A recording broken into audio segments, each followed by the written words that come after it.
Isabelle Weidemann is from Ottawa, but her whole family moved here to support the endurance speed skater. Izzy has racked up World Cup wins and podium finishes and personal best times all season long, and she's become a natural leader for the Canadian national team heading into Beijing. And on top of all that, she's one of the most underrated athletes in Canada.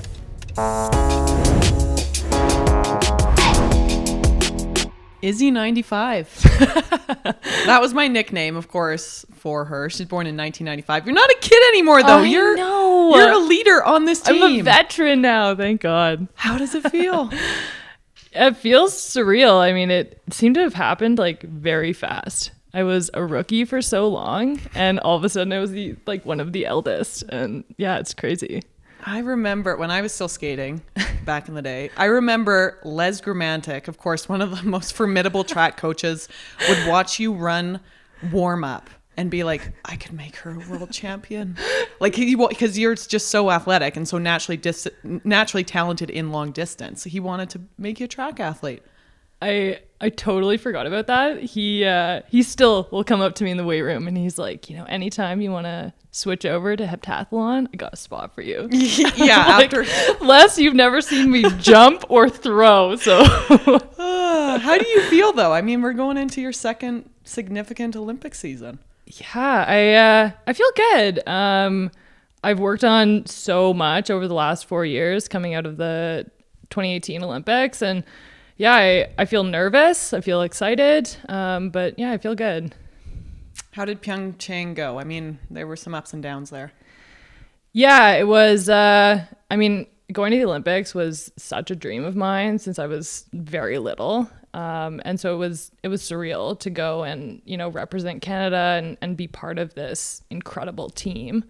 And I felt so honored to wear the maple leaf and compete for my country. But I was quite disappointed with how it went. I think you have this childhood dream that you're going to go to the Olympics and you're going to medal and it's going to be the best time ever. And I fell a little bit short of my expectations. And it definitely it dampened it a little bit for me. And I felt a little bit sour coming out of it. And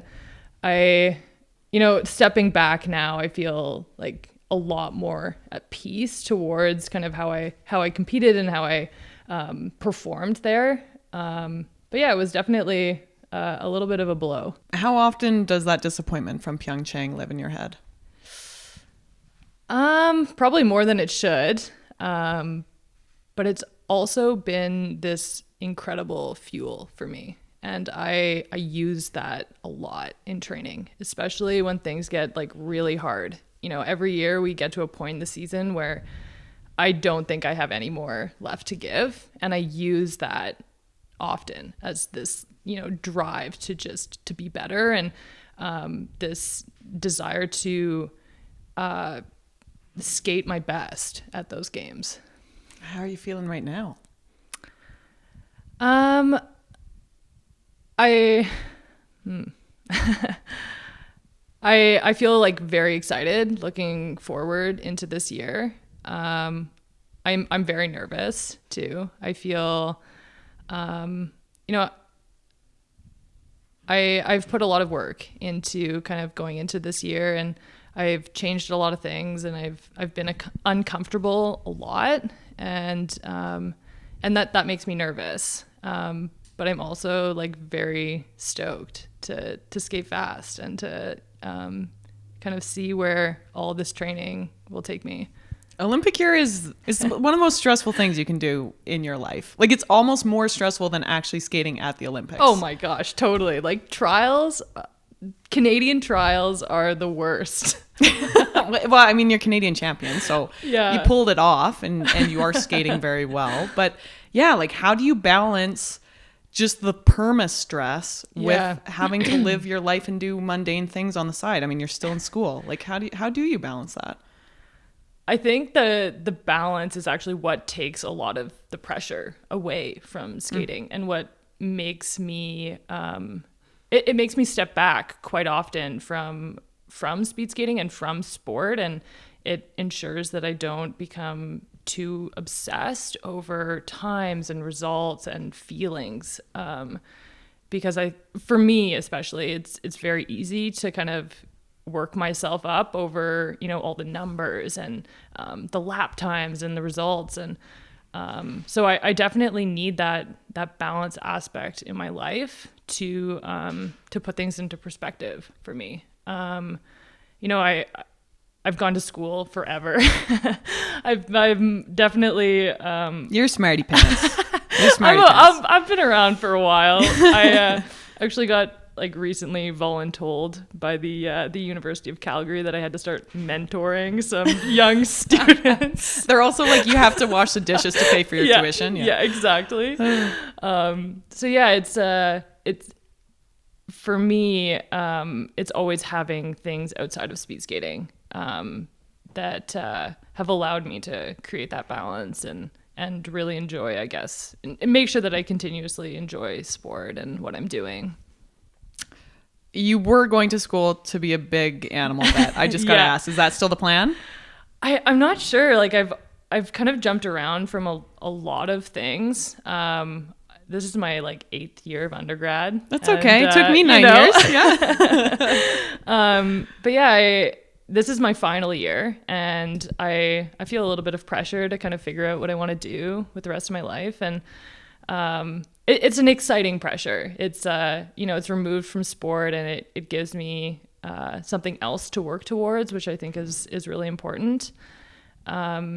But yeah, I'm trying to figure out what I want to do, and I've always had a very big passion for healthcare and for animals, for people. So yeah, I'm working my way towards writing the MCAT, hopefully, and we'll see how it goes. But yeah, that's kind of those are the goals right now.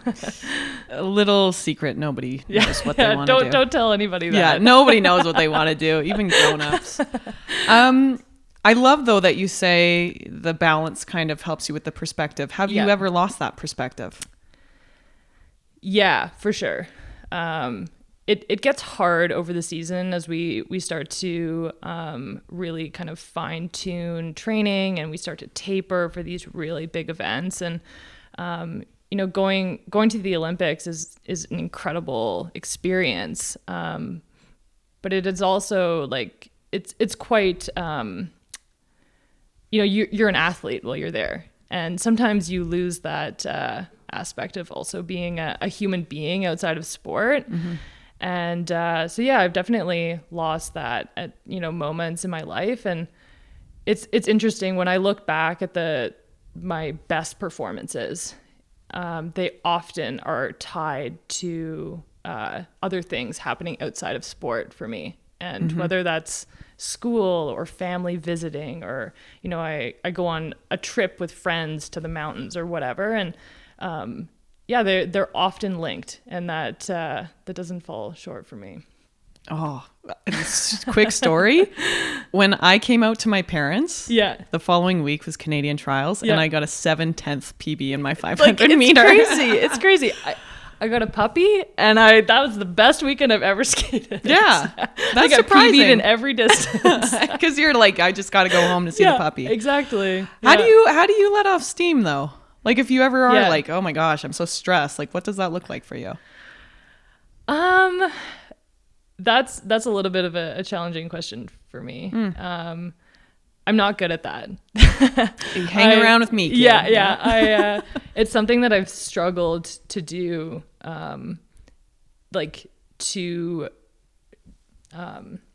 I struggle to ensure that I, keep stress free and recover, and that I guess recovery is the portion that I struggle with the most in sport, and ensuring that I can, benefit from the training that we're doing, and that I can get everything out of, all the hours that we're putting in. So yeah, I really struggle with kind of releasing and relaxing, and I have a tendency to fill it with stuff for sure. With school, with I'm a big runner too, and that doesn't always go over very well with coaches. And when you're trying to perform at such a high level, you can't just go out and run miles. But Well, Les Gramantic would say, I know, yeah, that he's you like, could. yes, she's coming over to heptathlete. Yeah, no, it can be very difficult to let go of stress. Where do you think that stress or like your need to fill your days though comes from? I think that it's a large portion of my personality. I think even if I wasn't in sport, I would probably have a hard time shutting off. I'm quite a hyperactive person, and my brain is usually like spinning mile minute. And I kind of discovered that as a young kid. And it's also, I think, what has made me a successful athlete. Yeah.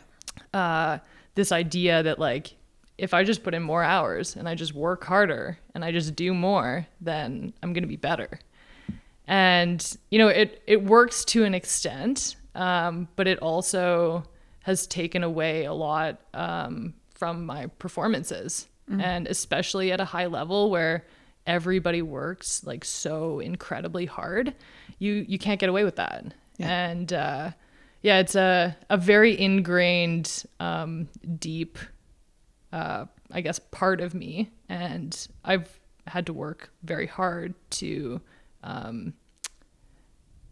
ensure that doesn't kind of impact my performance at this level. So what did you do then when the pandemic hit and the Calgary Olympic Oval shut down because of refrigeration? That's a tongue twister. Yeah. Refrigeration problem. What did you do? I mean, training was just so upended. It was really hard. Like, not even gonna underlie that with anything. But it also, I think it gave me a lot. It made me realize how grateful I am that we have such a fantastic facility, and that, you know, we have the opportunity to skate every single day.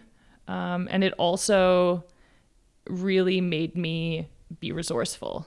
I had to, you know, change a lot of my training and figure out ways that I could continuously make training fun and exciting and, you know, ensure that I was moving forward. And that kind of aspect of like taking this helicopter view, I guess, of sport, has given me a lot this year, especially, I think.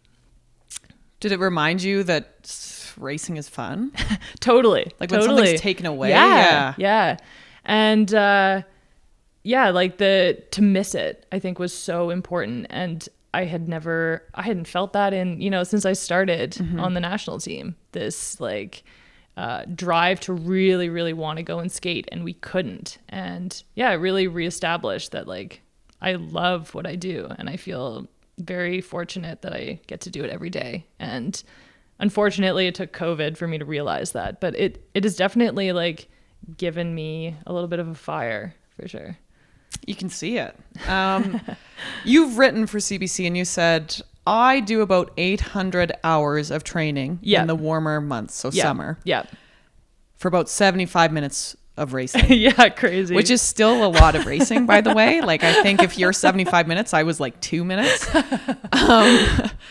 But you said the biggest change or the real differentiator is what you do in those 800 hours. Like anyone can do that, but you have to make them purposeful. Yeah. Purposeful was not just going through the motions. I think I'm very good at just doing those hours, putting my head down, turning my brain off, and just biking for hours. Like that is my strength. And, or running or doing laps on the oval with no intention, no kind of refined, no real like drive, I guess. And I can do that day in and day out. Like I could probably put in 10 hours a day, and you probably do. And unfortunately in speed skating, like, or maybe fortunately, it's this speed skating is this incredible sport where it combines athletic ability and power with technique. And you can't get away with just doing mindless garbage all the time. You have to be on top of your technique. You need to be efficient. And so this idea of purpose for me was that if I can only do 800 hours, I want to make sure that every single second of them is dialed in, is with a goal in mind, you know, whether that's technical or a lap time or whatever on the bike. But I want to make sure that I'm not wasting them. How do you make peace with the pain of being an endurance speed skater? Because it's very hard to actually describe how difficult and how painful this sport is. Yeah. Like people just don't get it. I'm like, no, really, like we throw a up little once blackout. a week. Oh yeah. Oh yeah. Like I've puked and cried in my garage, just like biking by myself. I do it many times a year, or like sit in a ditch on the 1A, just heading out of Calgary and cry on my bike. Like, you know, it's those are the ugly things that people don't see. But how do you make peace with it then? You know, I think there's a little part of me that really likes it secretly. That's how we're different. No. Yeah, it is. It's, you know, it's a lot of hard work and it's a lot of digging deep. And I was listening to one of your podcasts with Christina Groves, one of my heroes. And she was talking about the flow in sport and finding this like, you know, it's almost like meditation on the ice. And every time I race, you know, it's going to hurt. And you can't deny that it's, you know, it's going to hurt every single time, regardless if you go slow or fast. Mm-hmm. And for me, it's just trying to find that flow and trying to find that easy feel and that beautiful kind of powerful skating every time. You brought her up. I mean, you should just be hosting this chat because you're on it, girl. Christina Groves, your all-time hero. You are admittedly a huge speed skating fan. I am a super fan. Yeah. You are a super fan. It's pretty good because you're pretty good at it too. Why Christina though? She is my hometown hero. Both from Ottawa. She grew up skating on the same oval that I did. And growing up, you know, a lot of people would point her out to me. They'd be like, oh, Christina Groves, like, you look just like her. You could skate just like her.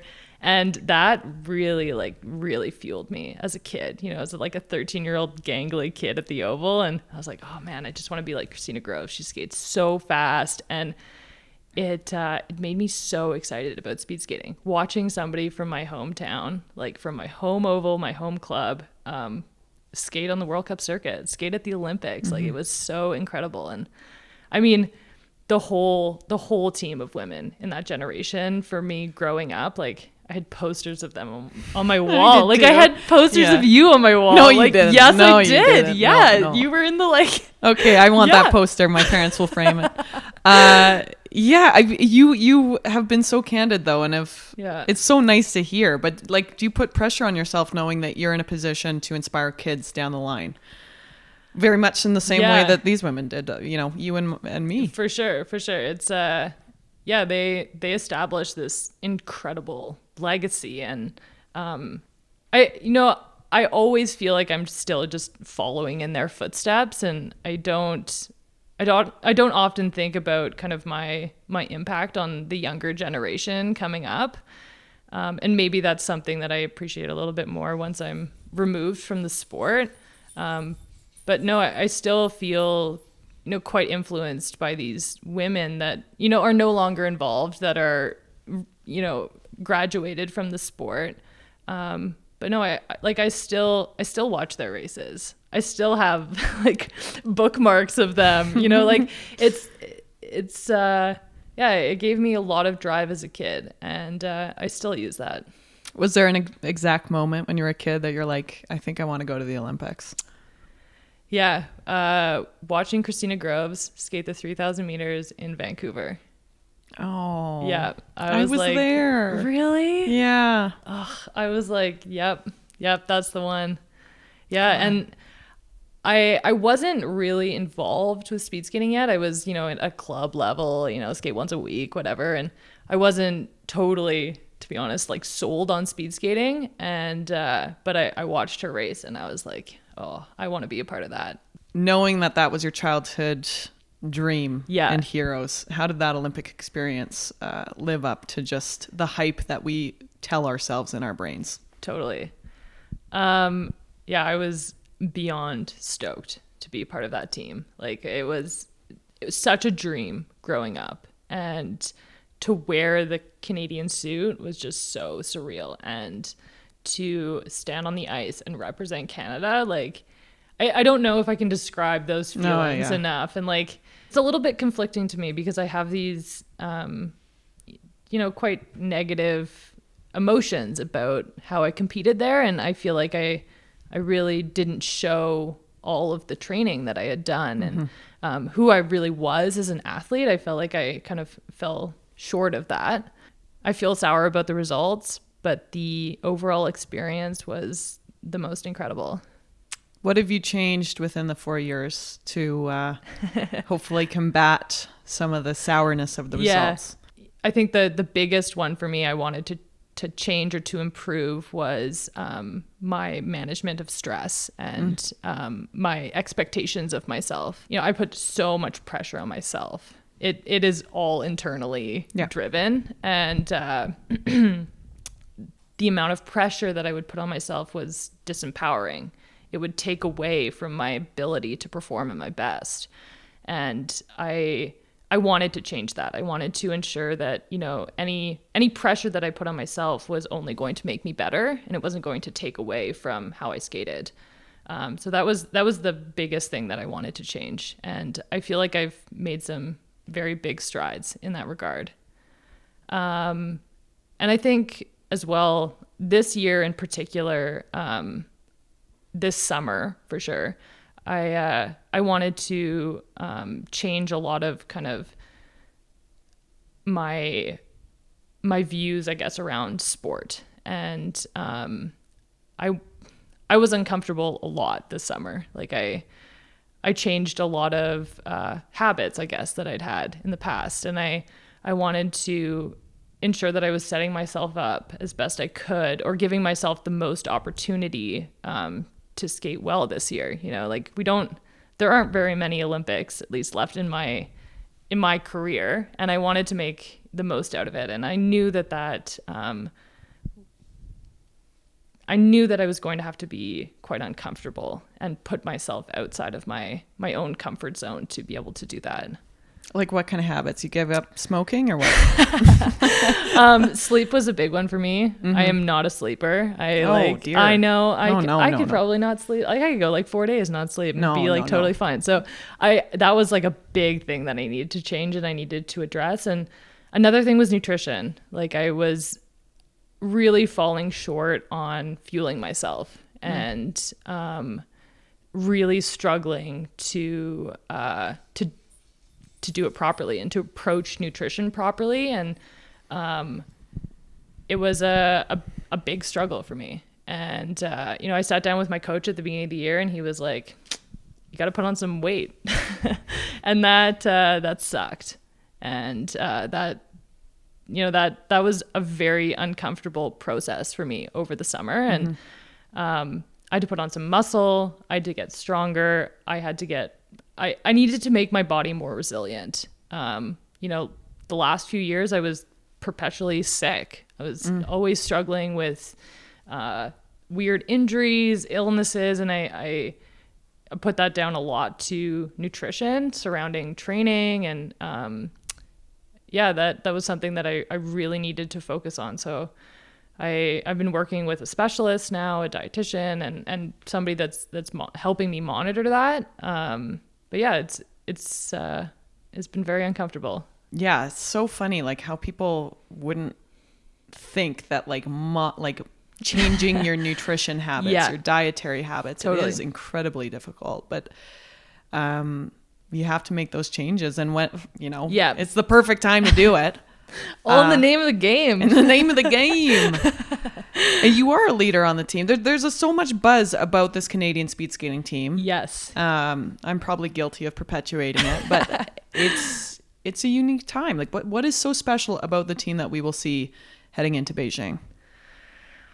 I think, coming out of 2018, a lot of us were rookies. We'd never been to an Olympics before. We were experiencing it for the first time.